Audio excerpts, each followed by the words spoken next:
I know you love earning travel rewards and cash back, and that's why you're going to love Rakuten. With Rakuten, you can earn cash back on everything you need to book your dream trip, hotels, flights, rental cars, experiences, and more, while still booking through your favorite travel sites. And don't worry, cash back can be earned on top of earning the credit card points and the hotel and airline loyalty points that matter most to you, depending on how you make your booking. Plus, with Rakuten, you can also earn cash back on groceries and other purchases like electronics, pet supplies, and more. And the best part, you can join today for free and start earning cash back on top of your travel rewards. Go to Rakuten.com or get the app. That's Rakuten, Rakuten.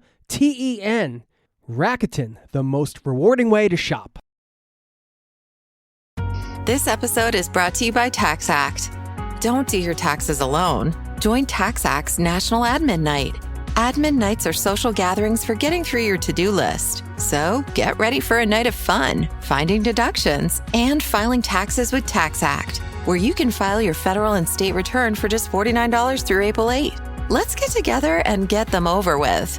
Visit taxact.com/admin-night for details.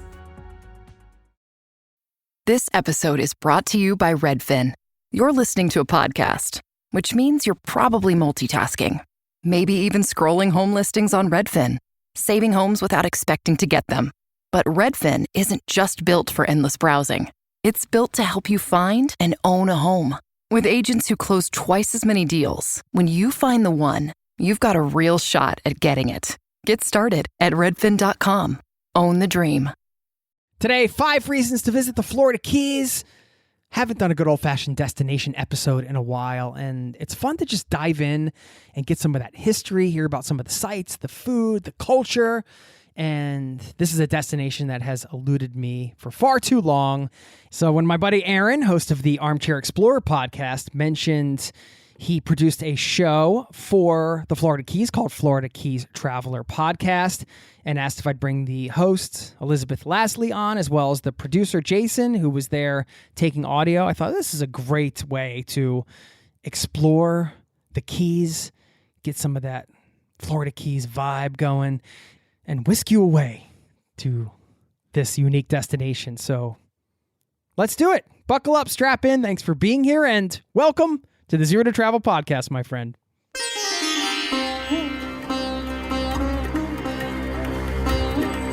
You're listening to the Zero to Travel podcast, where we explore exciting travel-based work, lifestyle, and business opportunities, helping you to achieve your wildest travel dreams.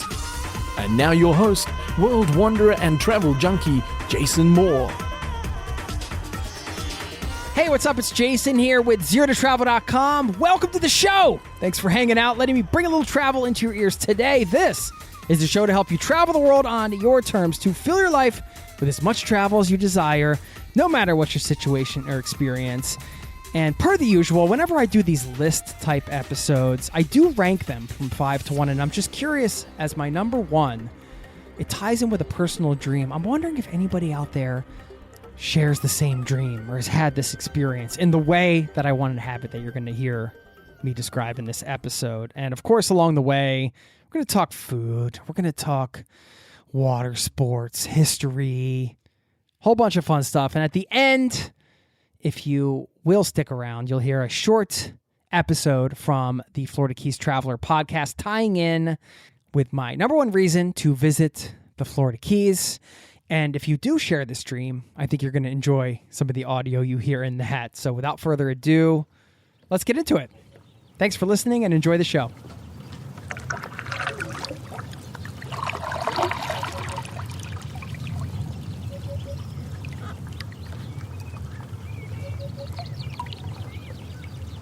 This is going to be confusing because we have another Jason on the line, and I'm excited to welcome the hosts and the producers of the Florida Keys Traveler podcast, which you'll hear a little bit of at the end of this show. And first, I'll tell you why I was excited to have you guys on, but I want to first say Elizabeth Lasley and Jason Paton, welcome to the Zero to Travel podcast, my friends. Oh, I am so excited to be here. Thank you so much for having us. Let's talk about starting off on a weird foot. I'm going to tell you that the Florida Keys is one of those annoying destinations for me. And here's what I mean. This is in a good way, because you guys are familiar with some of those destinations you have that you're like, you don't know why you've never gotten to it. Like you've been so close to it so many times, and it's just a place you've wanted to go. And yet it has eluded you time and time again. That's the Florida Keys for me. So that's why I was excited to have you guys on. Well, there are lots of reasons to visit the Florida Keys. Maybe not the reasons you think. Okay. Well, you sent over a list of, a lot of the topics that you covered on the podcast, and it got me reinvigorated to visit the Keys. In my head, I just started off first with The Drive, because I think in the movie True Lies, like the old movie with Arnold Schwarzenegger and Jamie Lee Curtis, they were driving over the bridge, and it's like the epic bridge and all the water. I've always wanted to do that. And you guys sent me this list, and I started pulling things, and I said, you know what? I'm just going to pick my 5 favorite things, the 5 reasons to visit the Florida Keys. And we'll just count down from number 5 to number 1. And you guys don't know the list, but I'll let you guys kind of like riff on these things and ask you some questions. And this way people will get a little bit of a audio tour of the Keys. Does that sound like a good plan? Sounds wonderful. Sounds great. Okay. So on my number 5, and I'm a fan, although it's been a while since I've read one of his books, the Ernest Hemingway Home and Museum. And this ties into like the bigger question, why is this like a writing destination? What's the connection to Ernest Hemingway? I kind of want to make this, I want to learn a bit about the history and also what it's like to visit this place. Well, that was one of the highlights for me because I'm a writer and I'm a huge Hemingway fan. And so it was so fun to go to the Hemingway Home and Museum. And it's interesting because the Keys Hemingway came, originally he came because his friend John Dos Passos had recommended that he come to the Keys because he loved Spain. And in Key West, there's a huge Cuban influence. And so Dos Passos thought he would like that. So he actually originally he and his wife, this was his second wife, I believe, and they came to buy a Model T Ford. And they had to wait a few weeks in Key West while the Ford was going to be delivered. And they just fell in love with the place. And then, and actually an uncle of his wife's was the one who actually bought the house for them. Nice uncle. The wife at the time was Pauline Pfeiffer, and she had a rich uncle who was a very nice uncle. They bought this, and it's a mansion, but it's not, overwhelming. It's just very lovely with lots of galleries and inside outside things. Jason, what was your impression of the Hemingway Home and Museum? Yeah, I just remember being struck in particular by it seemed even older than I would have expected. And I remember learning while we were there that I think it had been abandoned before it was purchased by Hemingway's family. Right. Because he didn't buy the house. Right. So it had sat abandoned after it was owned by some baron of an industry from like years past, if I remember correctly. So it had this very, very grand colonial feel to it. And my favorite fact that I learned while we were there was that it was one of the first buildings to have an indoor bathroom, I think, in the area. And it was actually just in the maids' quarters. Do you remember that, Liz? I do. That is a fun fact about that house. And the other thing is to actually be in the place where Hemingway was. And it's one of those historic houses where most of the furniture is actually from when Hemingway lived there. And it was all old stuff because this was during the Depression. Nobody had much money, not even Hemingway. And so to actually, see the couch that Hemingway sat on and to the dining room table where he had, famous people come. And most of all, you get to type on his typewriter. He actually, when he lived in the Keys, he wrote 70% of his published works were written when he lived in Key West. And he would get up every morning. He had a special catwalk built from their bedroom, his and his wife's bedroom, Pauline's bedroom, it's beautiful. They have it opens onto a veranda because it's, it's hot and they have, it's all sort of open air. Well, he had a catwalk to go across to his studio so that as soon as he got out of bed in the morning, he could go over and start working. He had a rigorous work ethic. It didn't matter how late he'd been up drinking, how drunk he was, and he did a lot of that. But he was religious in his work ethic, up every morning, and he would go across to his studio. Now, the catwalk is no longer there, so you get to it by a little circular staircase, but you can actually type on the typewriter where Hemingway wrote things like to have and have not. I mean, it was such a thrill as a writer just to be there. And that is the great thing. And host Jason, I know your philosophy of travel is about the transformational nature of travel, but also the thrill of actually being there instead of just reading about something or seeing it on television, the thrill of actually being in that place. And the Hemingway house is a place where you definitely get that feeling. Yeah, you can call me Jay, by the way, to avoid Jay. confusion for the rest of this interview. Just call me Jay. No, I mean I'm getting the chills because I'm putting myself there, and I'm thinking. One time I was in Chicago and I got to shake Buddy Guy's hand, and I felt like, oh, is he giving me, like, am I going to get some of Buddy Guy's mojo for my guitar playing, And I feel like I'd feel like the same with Ernest Hemingway's typewriter. It's just like if you touch the keys, it's like some kind of magnetic force going to shoot through your body, and the next thing you know, you're either like passed out on the floor after you 3 bottles of whiskey, or you're writing the next great novel. I don't know. I mean, it seems like it would be a pretty incredible place to write.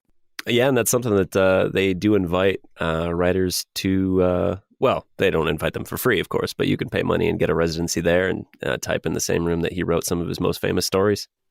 Yeah, that's really cool. They have that program. Doesn't that sound exciting? Yes. So you mentioned the catwalk, and now I'm going to do a terrible segue to cats. I'm calling myself out on my own terrible segue because there are these 6-toed cats there, I guess. And I was just having dinner with my mom, who's visiting from the US, and she's like, oh, and they have these. I said, no, don't tell me. She's like, started telling me about the 6 times. Like, I don't know anything about it. I want Jason and Elizabeth to tell me the story so I can be totally surprised. So can you just tell us about the cats? Because I have no idea what's going on with that. Well, they are 6-toed cats, and they are What happened was a Navy friend of Hemingway's gave him a cat.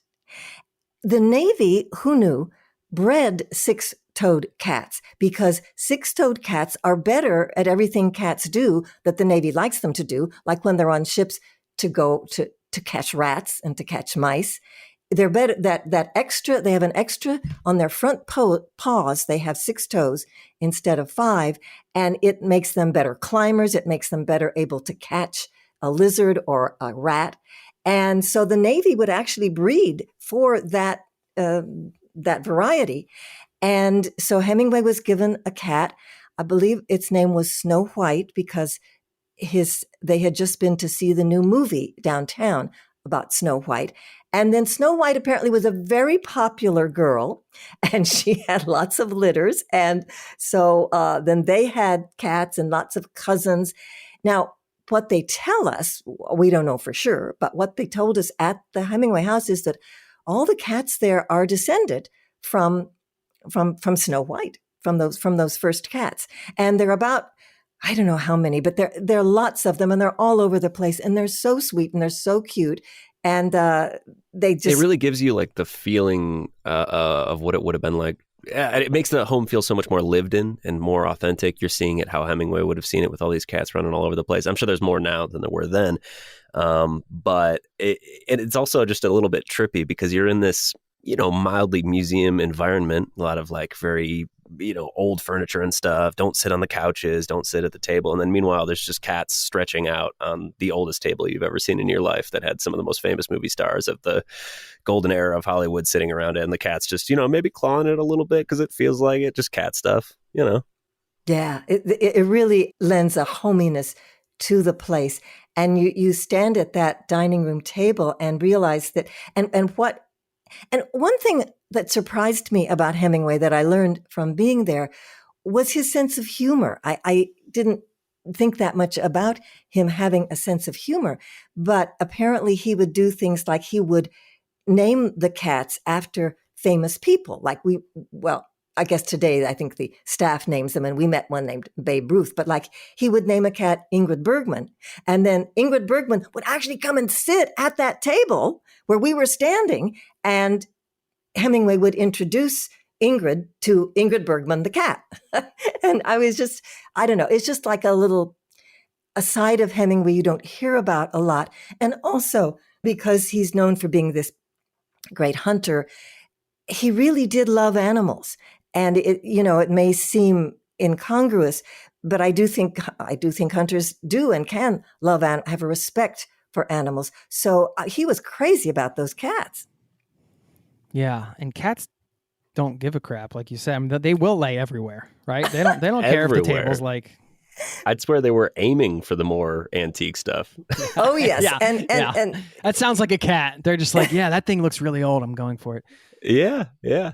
Okay, and Liz, do you remember in the garden, speaking of his sense of humor, there was he made a point to retrieve, I think, the urinal from his favorite bar downtown and turned it into a planter of some sort. Maybe it was his wife that turned it into a planter, but there was some funny quote about why he did it. Something about how he just couldn't bear to leave it behind after all the time he'd spent standing at it or something like that. Yes, I think he turned it into, it was either a planter or maybe it was a watering thing for the cats. Yeah, you have to go visit the museum to get the actual facts. But yes, things like that you see really throughout the museum. And also by the end of their time there, Pauline and Ernest were not on the best terms. So they did some sort of rivalry things that you learn about there.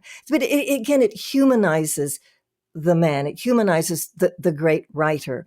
And of course, the other thing about Hemingway, the other reason that he loved, once he got to the Keys, once he loved it, was he was a superb fisherman and truly, apparently, a talented fisherman. And they have, at the Hohmann Museum, they have a model of his boat, which was called the Pilar. He was really a master fisherman. And then now he wasn't necessarily the first, but a lot of people came to fish in the Keys and then a little farther up on the Keys, Isla Morada, they call that the sport fishing capital of the world, because like you have the confluence of the Atlantic Ocean, the Gulf of Mexico, the Florida Bay. They all come together in the Florida Keys, and it draws all different kinds of fish. So you can fish for, such a great variety of fish. And they have like the world's leading records of the biggest fish caught, that kind of thing, because it's such a great place to fish. And that was another thing that Hemingway loved about living in the Keys. Yeah, not just the variety of types of fish down there, but the quantity. I mean, Liz, you and I stood at the dock in Isla Morada and just watched charter boat after charter boat come in, tossing, they had this ritual they do where they would toss the fish that they caught into everybody's buckets, because it just piles and piles and piles of fish. It seemed like, how could you throw a line out without pulling something back in? That sounds incredible just to see. I can kind of feel myself there a bit with the old furniture and everything. I just had a marketing idea for the Ernest Hemingway Home Museum, by the way, if they want to put AI to use. How about Drunk Hemingway on Twitter? I mean, wouldn't that be entertaining? Maybe. I mean, could you just plug a prompt in there and just see what comes out? I think that could be pretty interesting. Okay. I do want to move into my number 4, and it's food, but it's one specific thing, because my favorite pie dessert, is key lime pie. And I live in Norway. You can't get key limes here. And so when I go back, like my dad and my stepmom used to live in Fort Myers. And like the first thing I did was go to the Publix grocery store and buy a key lime pie and ate like half of it. So I know there's a cultural mix and a lot of food in place, but I just want to focus on the key lime pie. We talk about the key lime pie. Well, it has a very interesting origin. Jason, would you like to tell the story? Or no, I'm going to leave you the origin, and then I'd like to talk about Kermit a little bit, a character that we visited down in the Keys. But once you tell them that origin story, it's super interesting. Well, You have to understand the Keys went through several cycles of boom and bust. There were industries that would start and then they would go bust. Well, at one point, one very important industry in the Keys was something called sponging.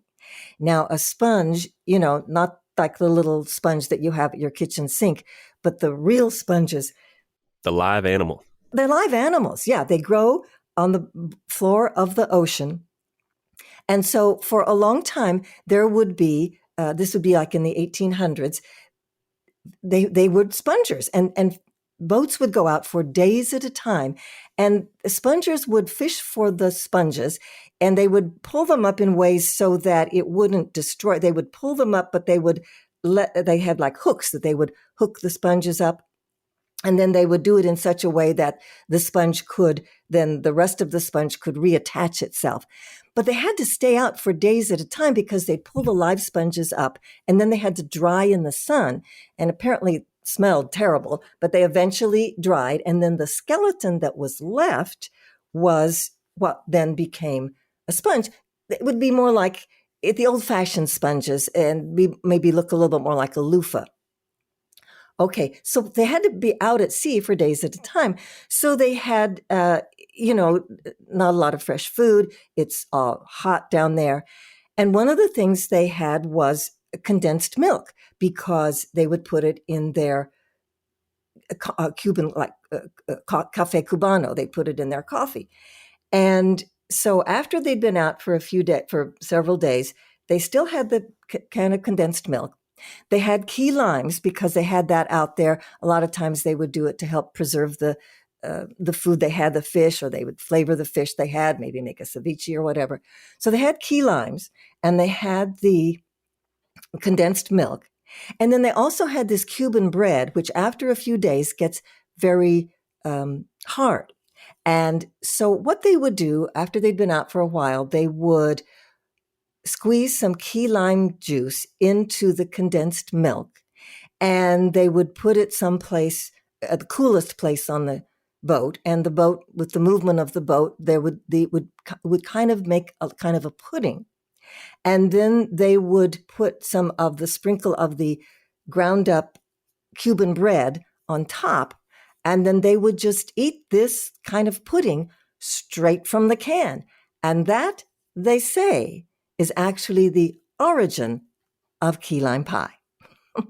and then later, there was a woman who worked for a big mansion there, Aunt Sally, she was called.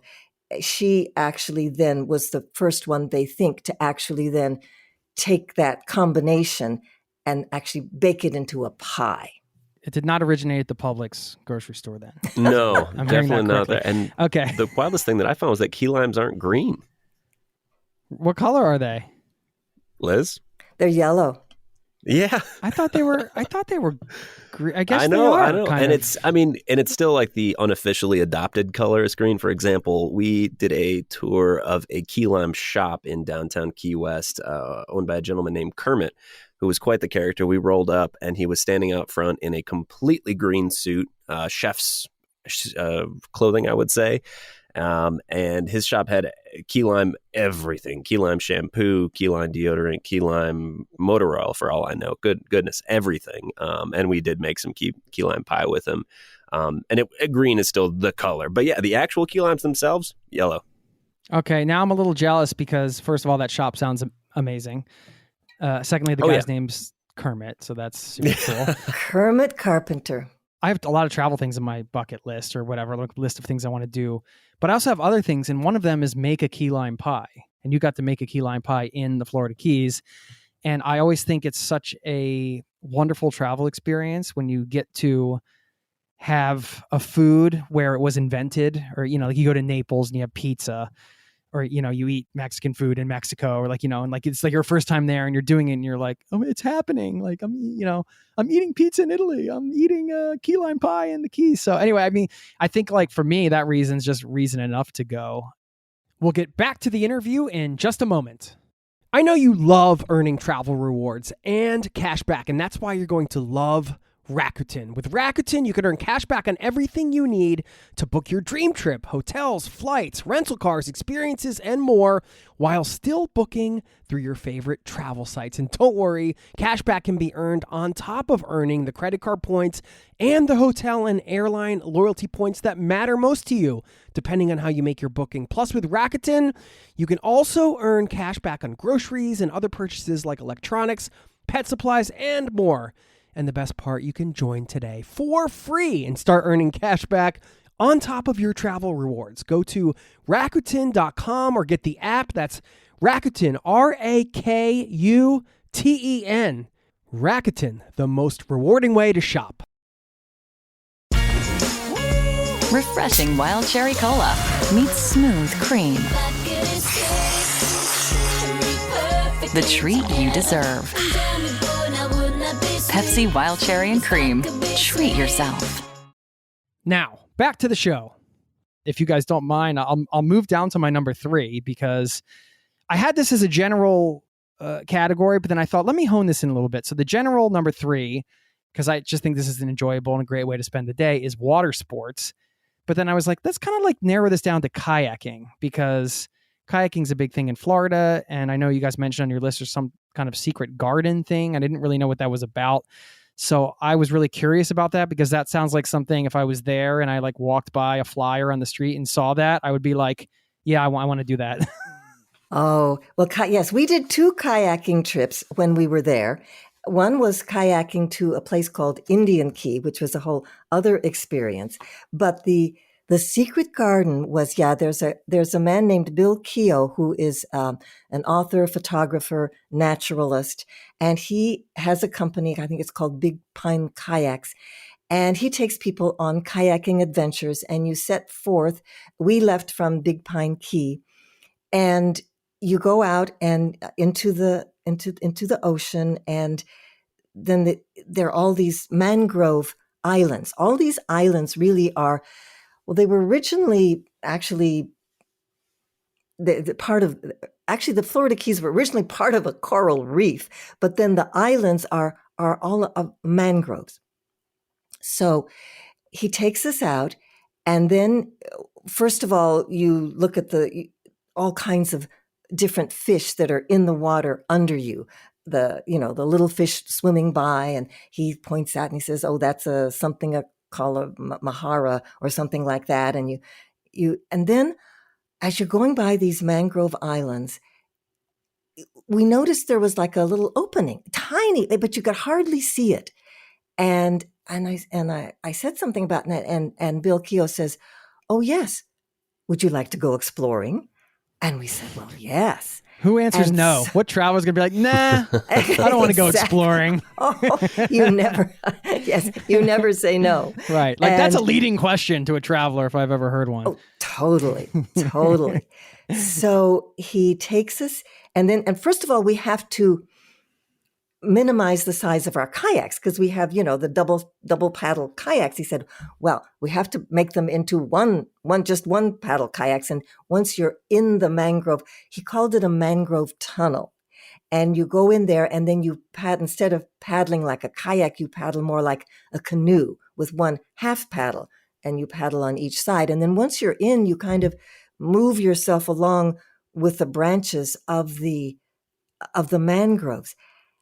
Okay. The thing you have to understand about the Keys is that it's spectacularly beautiful. I mean, wherever you are in the Keys, the colors of the different aquamarine and cobalt blue and different shades of blue, and the water. And then the sky is just amazing. It has this amazing light. And so it's just spectacularly beautiful wherever you are. But most of it is, it's very busy. And when you're out in the ocean, even you can hear the highway and you hear lots of noises. Once we got into that mangrove tunnel, it was so quiet, wasn't it, Jason? And it was beautiful. And the tunnel description is just so accurate. Jay, you had mentioned earlier, what explorer would say no, when you're prompted with those opportunities? Well, I was tempted that day because of the nature of the tunnel. My one big fear is spiders. And I looked at the tiny entryway that we were about to enter, pushing our way into this mangrove tunnel. I'll say the entryway was pretty narrow. Once you got in and you're pulling yourself along, it's not that big of a deal. But the first thing I saw as we approached it was a big old spider web stretching across the trail. And you got a picture. I'm recording all of these adventures, trying to record Liz here, who's our host, and the guest, whoever the guide is in this case, Bill Keel. And so I'm sitting in front of the kayak, very, very lazily not paddling because my hands are taken up by recording equipment, of course. And so I'm sitting in the very, very front of the front kayak with our guest. So who's going to be breaking through the cobwebs? It's, of course, this guy. So I was tempted, but we soldiered on. And once we got through, and like Liz was saying, just the beautiful isolation from any of the surroundings around you, the water, what the mangroves that surround all of these keys do is it chills out all of the waves. So there's not really much wave action actually coming up to shore because the trees in the water kind of kill that motion. It's what protects like the land from all the hurricanes and stuff like that. So you leave the ocean and get into this mangrove tunnel, and all of a sudden it's just calm, and the water's perfectly clear. You're watching fish jump out, fish chasing other fish, jumping out of the water. These really cute little crabs scurrying all over the tree branches. And something that I do with these recording projects is I always try to capture the sound of the spaces we're in. You're probably familiar with this, Jason, where you got to get room tone from the different recording environments to be able to layer in later.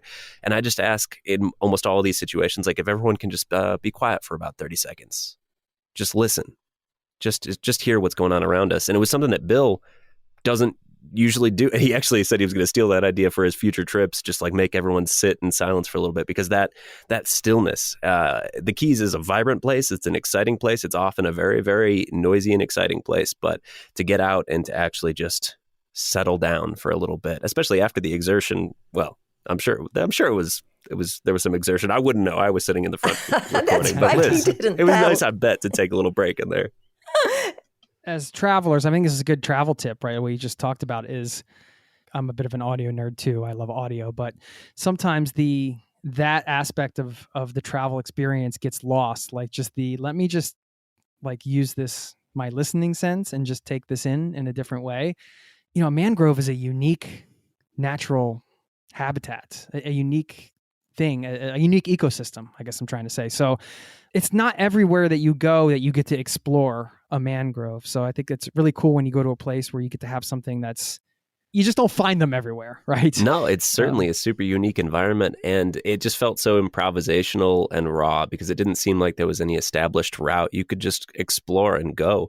Like it happened, as Liz said, she was just like, hey, that looks like a bit of an opening, and well, let's go that way. And once you're in, you just kind of follow the twists and turns. Maybe it's a little over here. You're just pulling yourself through the mangroves. And I feel like your listeners would have to like look up a picture of it to really understand. But these like almost bush-like trees that just come out of the water and leave this very empty space right against the water itself. And you're at the perfect height on a kayak where you're not scraping your head on the branches above.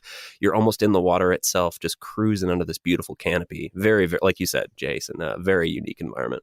And then we got to a little place where there was like a little opening in the tunnel.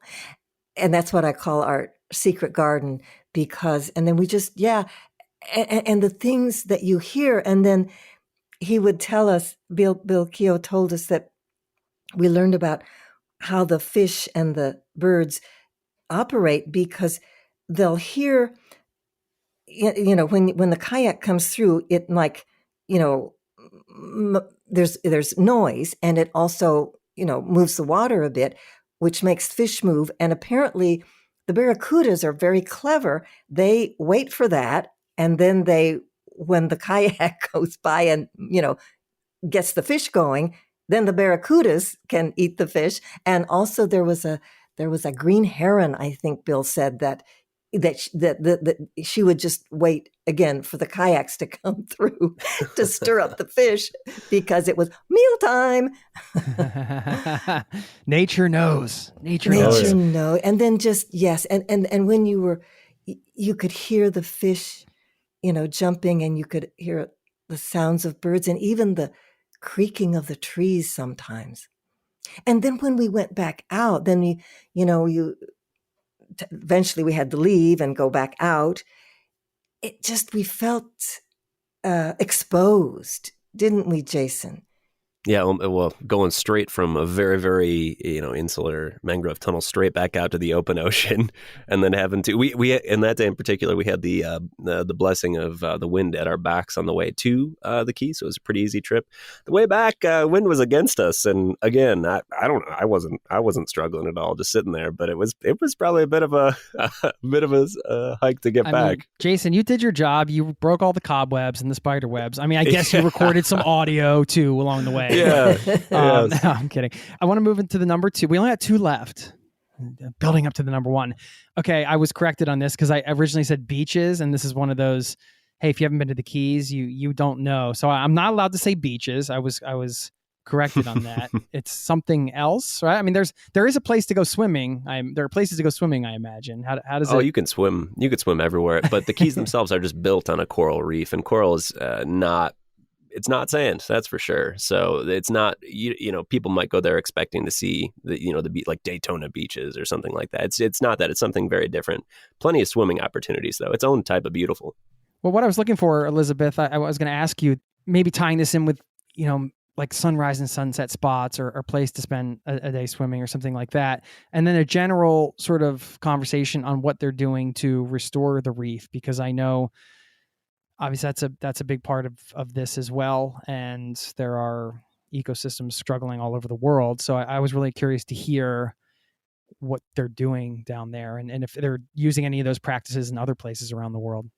Absolutely. Well, as Jason said, there are a few beaches in the Keys, but they're not like Daytona Beach.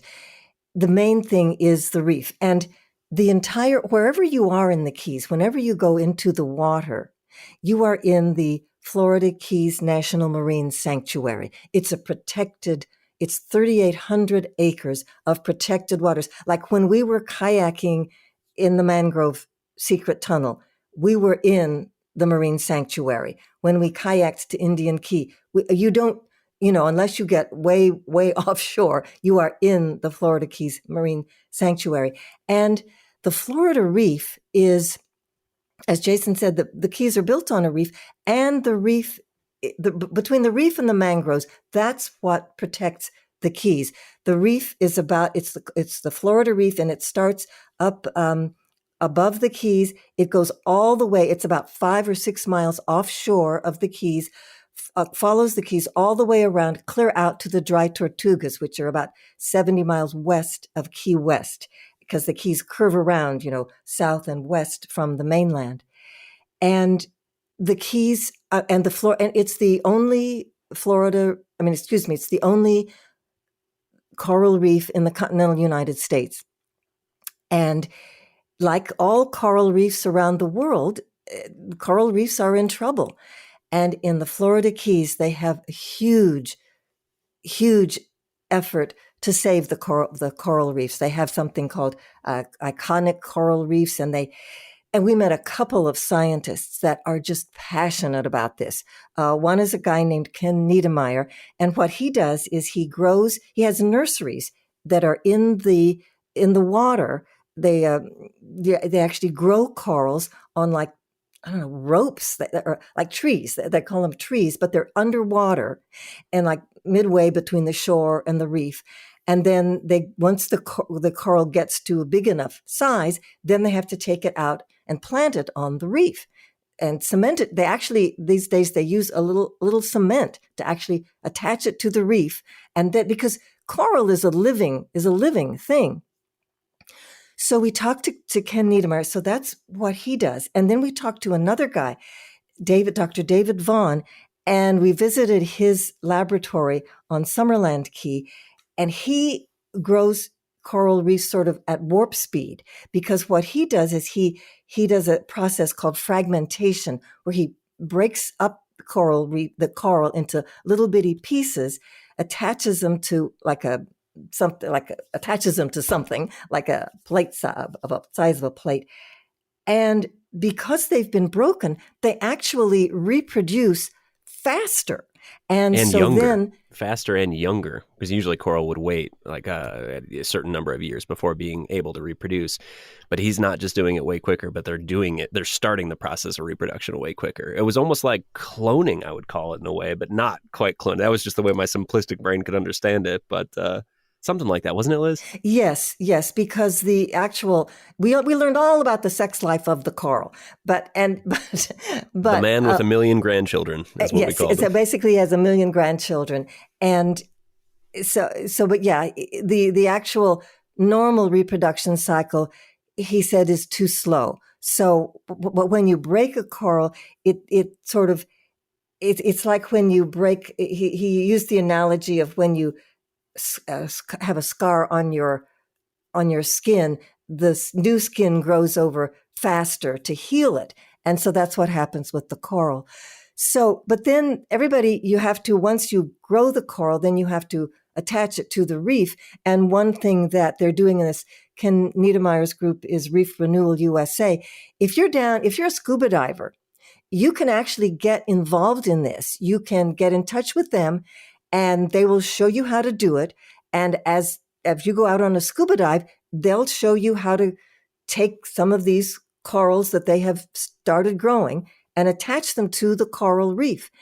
And he said it's just wonderful to see the reefs come back. He says the fish come back. And he says, they're out there working on the reef. He says the fish, certain fish come up to them and they recognize the fish. And I know Jason was talking earlier about the abundance of fish in the Keys, but they also have a lot of protections.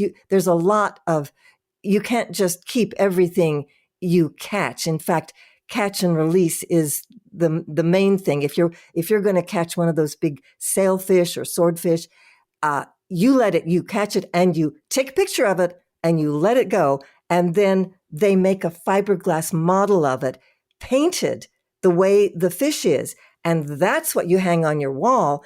Meanwhile, the fish is still out in the ocean swimming. And David Vaughan has gone all over the world teaching these techniques to, like in French Polynesia, because reefs all over the world need that help. But then you can go experience the reef in many ways, especially, I would say, John Pennekamp Coral Reef State Park. That's up at Key Largo, at the northern part of the Keys. And you can go scuba diving there. You can go snorkeling. Normally, they have a glass bottom boat you can take out and look at the reef, above if you don't want to get your feet wet. They didn't have it when we were there, but I think it's probably back in operation now. And so there are lots of ways that you can experience the reef, to see it. And I know I have scuba dived in the past, and just to see the glory, it's like being in an aquarium. If you ever had an aquarium as a kid, a tropical aquarium, it's like being in the tropical aquarium to see all that firsthand. And they're making huge efforts to try to preserve that so that it's there for future generations. It's so comforting or inspiring. I'm not quite sure what the word is, but thinking about people like David and Ken that are out there like doing this type of work every day. And, this is just preserving these coral reefs, coming up with the ability to kind of bring them back, because we're always bombarded with negative news.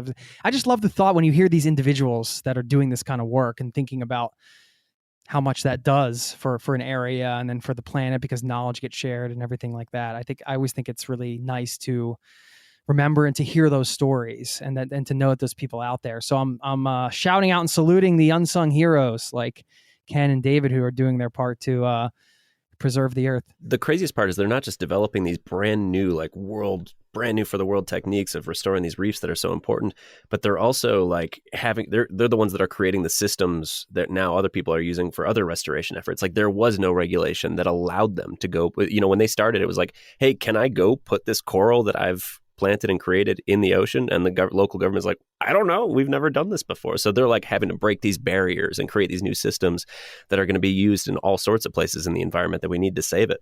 And the other thing is that these guys are the front runners, yes, but it's a philosophy throughout the Keys that the people who live there, and hopefully the people who visit there, also care. They all care about preserving this gorgeous environment. It is it's just sort of in the atmosphere, this effort at conservation, sustainability. And it's so vital, because if the reefs go, the fish go, everything else goes. And there are no tourism Florida goes. Keys Yeah, without I mean, the reef. that's exactly, that's it. That's that the reefs are their lifeblood. So yeah, they've got to preserve them. They know that. We'll get back to the interview in just a moment. This episode is brought to you by Fandango. People say fans are too distracted these days, but the truth is, when a great movie hits the screen, you show up, you stay glued, invested, part of the story. And without fans like you, there'd be no cinema magic, no shared moments. So head to Fandango.com to get tickets, stream, or rent or buy top movies and series. Fandango loves fans. Protein is now at Starbucks, and it's never tasted so good. You can add protein cold foam to your favorite drink or try one of our new protein lattes or matcha. Try it today at Starbucks. Now, back to the show. Are you ready for my number one? Yes. Because I do have a dream. Oh, Maybe a far-fetched dream. But one day I will achieve this dream. No, I do, though. I've always wanted to swim with the dolphins, or at least get close to the dolphins and touch them. But I want to do it where it's just like I'm, not where I go and pay to swim with the dolphins. Like, I'm going to talk about that in a second. But, like you just happen to be in the ocean, and all of a sudden, like, the magical moment happens, and it's in the natural habitat and everything. And, over the years, I've come to be informed about, just through the podcast and through my own reading, about some of these animal sanctuaries and things where it's not really good for the animals, right? I mean, I know, like, the elephants in Thailand, and there's a lot of stuff around this, and there's more and more is being exposed. And I'm always trying to encourage travelers on the show to just try to do their due diligence and really consider if these experiences are worth it, like, just to get a picture, are these animals getting taken care of and everything like that. But down in the Keys, I know there's a dolphin research center, and I know in the write-up it says where humans are guests in the dolphins' home, and the dolphins rehabilitate people. And it just sounds like a whole different animal. Sorry, I had to use it. Than just like visiting a place where you swim with the dolphins in some country or whatever. And I just kind of wanted to hear a bit more about the experience, getting close to the dolphins there, what that did for you on a personal level. I know people can go to dolphins.org, I believe, to learn about this place. I can't believe that they got that domain, by the way. Like, how did that happen?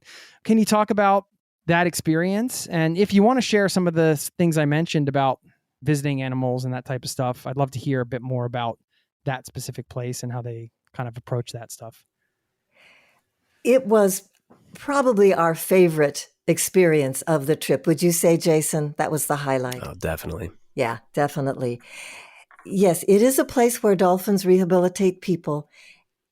You are a guest. That's the whole philosophy. This Mandy Rodriguez, who co-founded the Dolphin Research Center in 1984. There was a dolphin place there before, but the current Dolphin Research Center started in 1984. Actually, that's where Flipper was.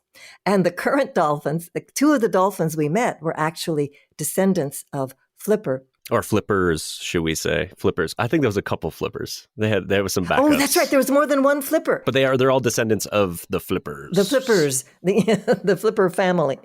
Yes. You are a guest in the dolphins' home. In fact, Mandy told us, they think we bring them here for their entertainment, because the whole philosophy is they don't have to do anything they don't want to do. Now, they're, I guess you might say, trained in that they understand certain cues and all of that. But like if they don't do something, they don't get their food withheld. It's very much on their terms. So when we got there, I'll never forget when we walked up. So we're on this huge lagoon, and there's like a wooden platform at the side of the lagoon, and we're walking up to it, and there are these two dolphins there that they are looking up with such curiosity. It's like, oh, what humans have they brought us today? This is somebody new. Isn't this interesting? And their names were Pax and Talon, and they were both adorable, but I really fell in love with Pax. He was so cute.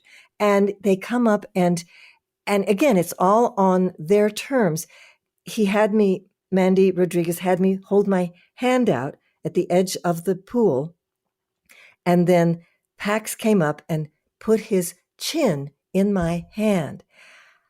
It was just magical. And then they were talking all the time, just chittering, and you can hear it on the Jason captured that recording. And I said, "Do you understand what they're saying?" And Mandy says, "No, not really." I mean, there is certainly a lot of communication between the humans and the dolphins, but it's mostly body language.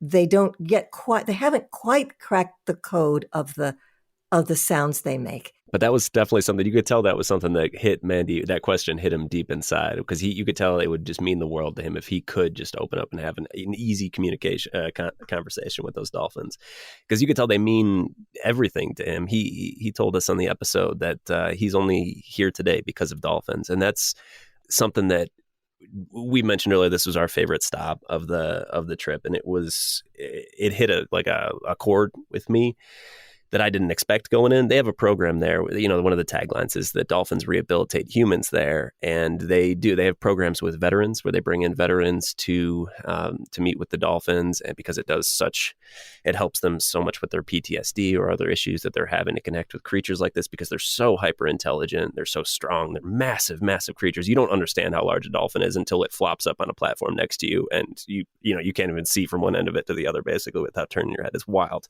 the size of those things. But and that day in particular, I had a lot of stuff on my mind because my dad was, who's a veteran, a Vietnam veteran, he was going in for surgery due to service-related medical conditions. And Mandy is a veteran who was saved by dolphins. I brought him out of very dark places to work with them. And I think he picked up on that in one particular moment that, I was asking him a question about what it meant to the veterans that worked with the dolphins. And he was talking about how they've saved people. And I just started tearing up. And he stopped the interview in that moment and came over and gave me a big hug. And I'm just desperately trying not to get audio on to get anything on the microphones to ruin the moment or anything like that he was having with, Elizabeth, the actual host in the moment. But he made such a point to ask about my dad and what the situation was. Such a kind dude. And it just really hit something deep inside to know that there are people that care so much about helping veterans out of some of those very difficult, dark places. And the work they do there is just incredible. And you can't help but feel that even just in that brief time we got with the dolphins themselves, just the sheer amount of character and intelligence and the personality, the playfulness, the little bit of I don't know, what would you call it? Snarkiness. They had a little sarcasm and a little sassy, sassy. Yeah, they're not going to do what you want on it's all on their terms, and if they don't feel like it, there's not a darn thing that those the keepers are going to do about it, because they are, they mentioned too, every once in a while a hurricane comes and waves wash over the sides of these safety enclosures, and the dolphins could just swim away if they want. Do they? No, they like exactly where they are. They love it there. They are treated so well, and they treat the people they work with very, very well. Well, thanks for sharing. I'm so sorry to hear about your dad, and it sounds like a really powerful moment. And I mean, animals. It was powerful, and he's doing fine right now. The surgery went very well, so and that was something that all the keepers that were passing along their best wishes. It's obviously a topic. Working with vets is very near and dear to all of them, and he got through the surgery great. So send a big thank you to the Dolphin Research Center for those well wishes. They worked. Well, you guys hooked us up here because we have that episode, and we're going to play it right after we wrap up here in a minute on the Florida Keys Traveler podcast. And this one is called How Dolphins Are Saving Humans in the Florida Keys. This was my number one anyway, so I thought, well, let's play this episode because I want to hear the sound of the dolphins and the audio you captured and get the story and the conversation. And it's definitely a great listen. So I think it's about 15 minutes. So you'll be transported to this place, and you can check out the podcast. Yeah. Anything else you guys want to share here before we roll into that, either about that episode or just the podcast? Feel free to let people know. Well, there's just, again, I think the point we would like to make is that the Keys is so much more than just what you maybe have heard about the Keys. The cultural, and it's such a rich history and culture. And you'll hear all about it on Florida Keys Traveler. And in particular, when you leave the Florida mainland, the Keys are not like any place else on earth. It's like you get into a whole different world just leaving the mainland of Florida. And you get on that highway, and it's like this is the official philosophy of the Florida Keys is one human family. So it doesn't matter what you did on the mainland. Doesn't matter whether you were rich or poor, what kind of car you drove, nothing. It only matters what you do in the Keys. And there are people who come to the Keys, maybe they're businessmen, PhD, whatever. They decide to leave their other, like they say, I came for a weekend and I stayed for 40 years. They quit their other jobs. They open a dive shop. And it's like all races, all genders, the Key West was a pioneer in LGBTQ plus tourism. So everyone is welcome, all ethnic groups, all races. So it is that that philosophy permeates the Keys, one human family. And also just getting on that overseas highway, you feel like anything is possible. I'll never forget a moment and Jason and I had never met each other before we got together on this project. And it was I think we instantly liked each other. But we were driving, we were driving to our first interview on the overseas highway. It's this band of pavement going through and it's gorgeous ocean on either side. And I am still, in grieving because of the loss of my husband who died in 2021. But for the first time since Paul died, when we were on that highway, Jason, I don't think you even knew this. I just looked out at that and I thought, okay, Jason and I are doing this amazing project. And there's the open road ahead and there's sunlight and gorgeous ocean, multicolored blue on either side. I suddenly felt like anything was possible. And I think that's the magic of travel in general, and definitely the magic of the Florida Keys. Wow. Thanks for sharing that. What a moment. Such a pleasure to chat with you all. And I love that philosophy. That's such a great way to end it. We'll say thank you once again to Elizabeth and Jason. Thanks for being here and indulging me on this list and through that being able to explore some of the many wonderful things to see in the Florida Keys, which I will get to one day. So that can stop bothering me. We'll roll right now into this episode, how dolphins are saving humans in the Florida Keys on Florida Keys Traveler podcast. Of course, we'll link up to all that in the show notes. Thank you guys so much. Thank you. Thank you. Dolphins totally changed my outlook on this world. I would have been a statistic had it not been for them. Dolphins saved my life, basically. Emerald Islands and Cobalt Seas. Welcome to 200 years of the Florida Keys.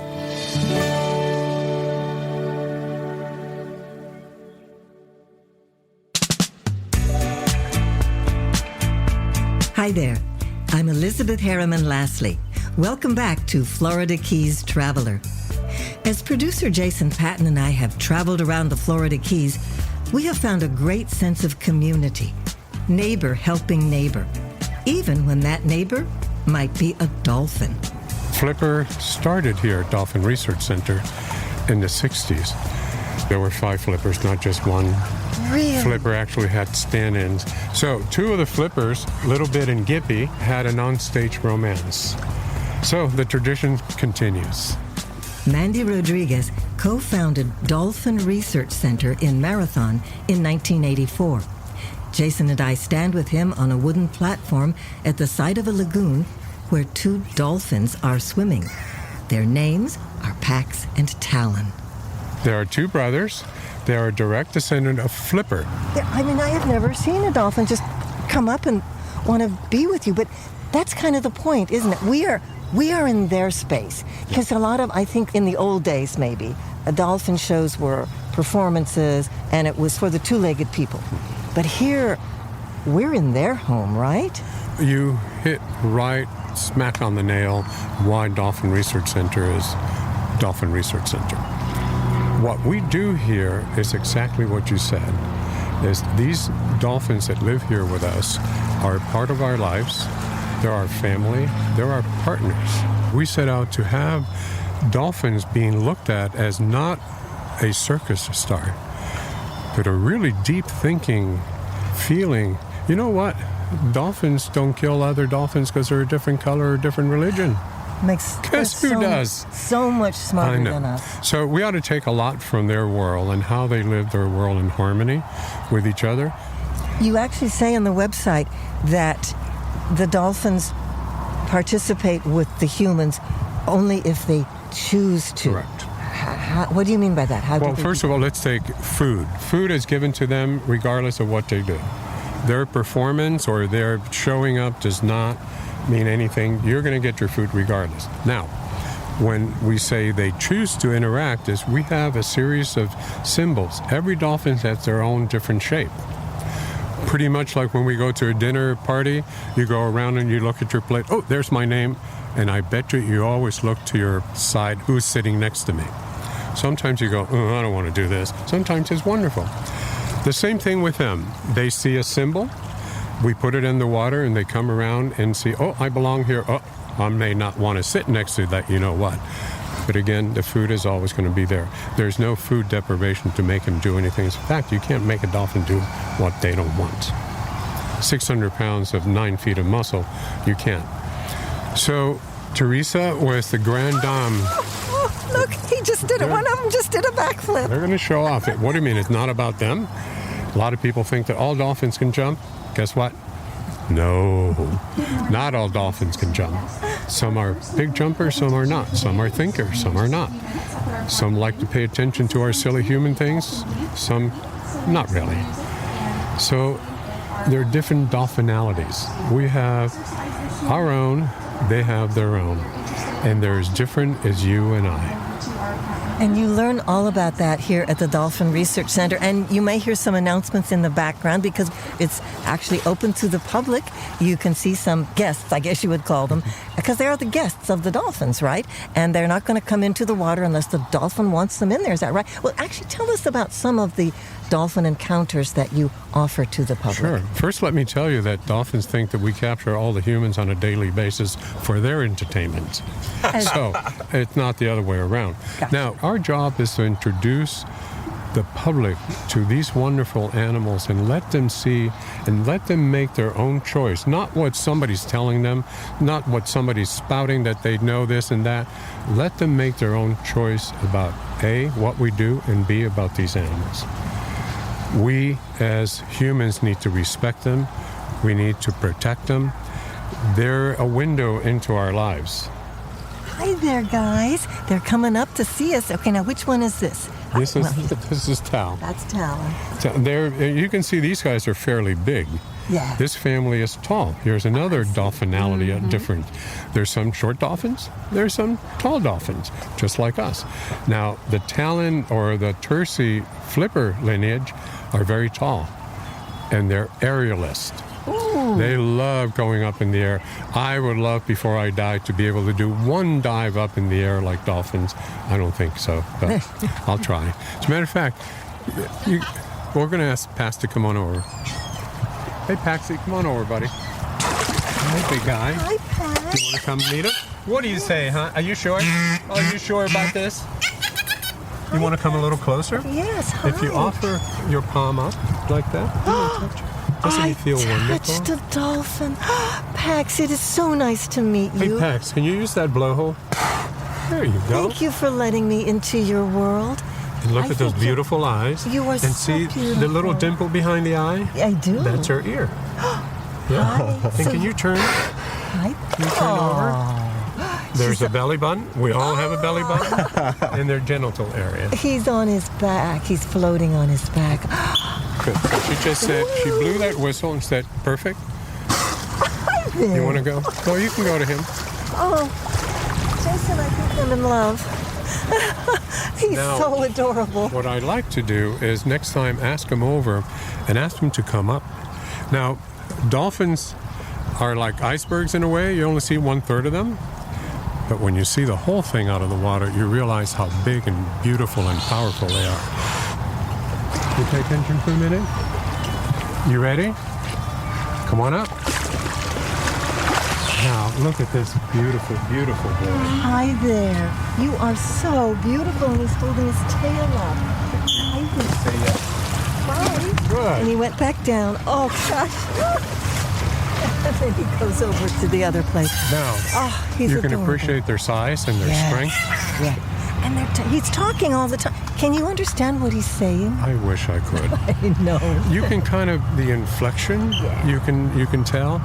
But this is hopefully one day before I pass away, I'll be able to know at least some of it. Because we've always been telling them what to do. It's time for them to tell us things. I think we could learn so much from them. You're absolutely correct. It's wild. It seems like they understand you perfectly. Does that make them a little smarter than us in a way? You said that, and you're probably correct. Most of our communication comes from our body. So they read us really, really well.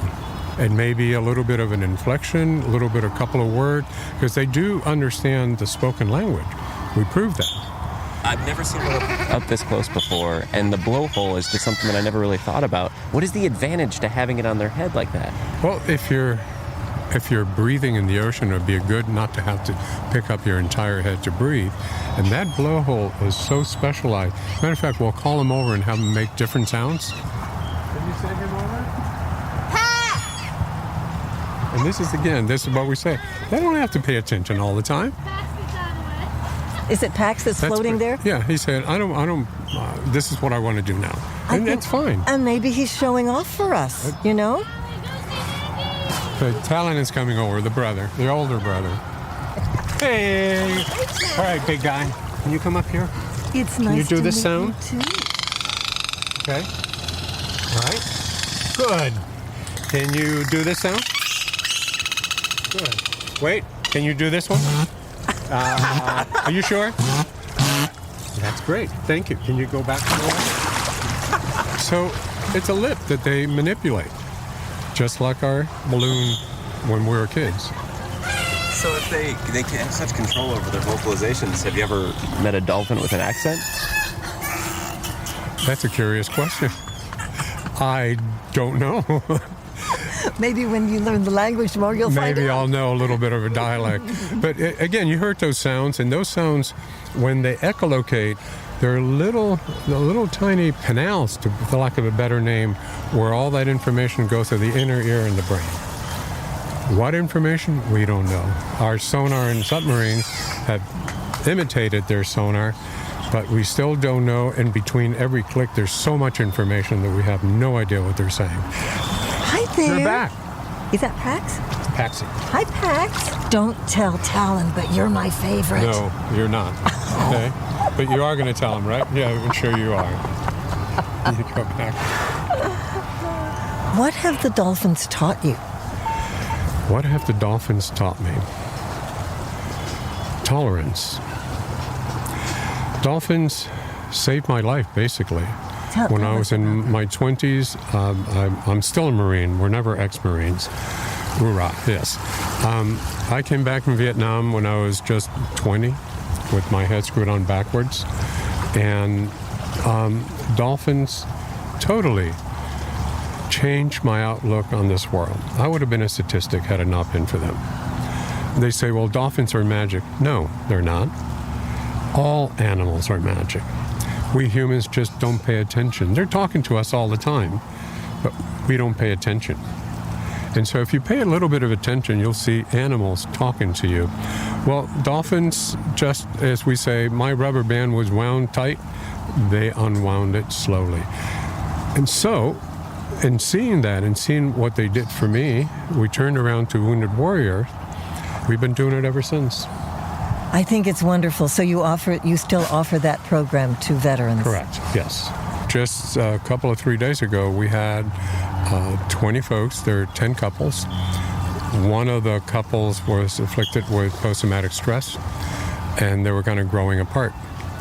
They come and spend 3 days here, and the dolphins and the sunshine and the ocean water and this whole atmosphere the Dolphin Research Center has starts the healing, starts to center you. And it's obviously very special to me and very close to my heart. but you see a difference. Can you palpate it? Maybe not. Can you point to it and say that's it? Maybe not. I can't point to mine other than that these animals basically healed me. And that's a lot to say. As we talk at the edge of the lagoon, Pax decides to show off.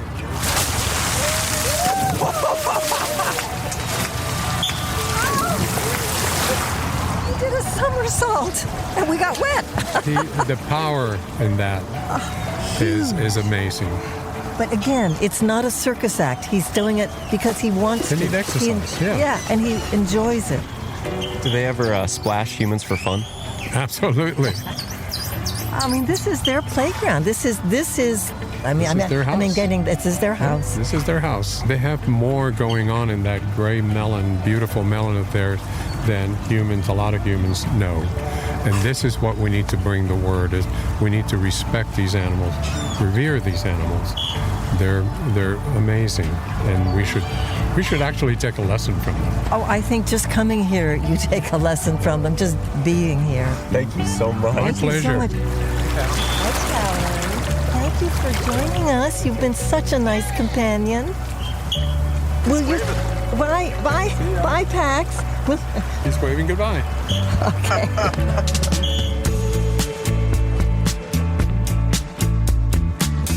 Next episode, we'll head to a place where another kind of rescue is happening, humans saving sea turtles. Thank you to Mandy Rodriguez, his team of trainers, and Pax and Talon at Dolphin Research Center. To learn more, check out dolphins.org. This information is in the show notes as well. For more on the Florida Keys, go to flakeys.com. To call from the United States or Canada, dial 1-800-FLAKEYS or contact your travel advisor. This episode was produced by Armchair Productions, the audio experts for the travel industry. I'm Elizabeth Harryman Lasley. I presented the show. Jason Paton did the field recording and co-produced it, along with me, Aaron Miller, and Jenny Allison. Thank you for listening. We'll see you next time.